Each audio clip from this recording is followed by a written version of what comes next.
我想問一問，點解你會認識到呢個宗教？咁你從細到大都有接觸㗎嘛？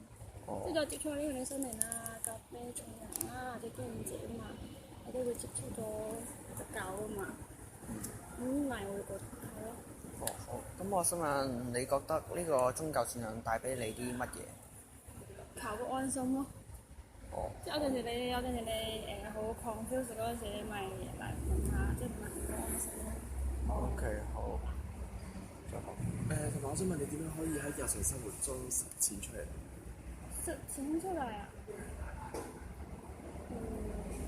點樣叫實踐咧？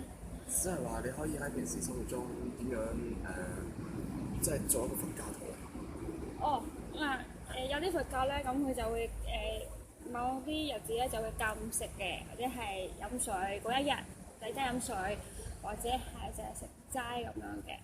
咁你咪你自己去做咯。有陣時會喺屋企度拜下神啊，拜下佛嗰啲，因為自己會即係讀下佛經啊、佛書啊，練習下咁樣咯。哦，即係你係唔單止喺呢度擺，屋企都有嘅。屋企都會有，但唔會特登咯，唔單止啦，但最好就會自己掛爆啲，因為屋企整太唔方便啦，因為我地方始終太細啦，唔好方便。哦，即係求個平安。好啊，唔該晒，多謝唔該晒。唔該晒。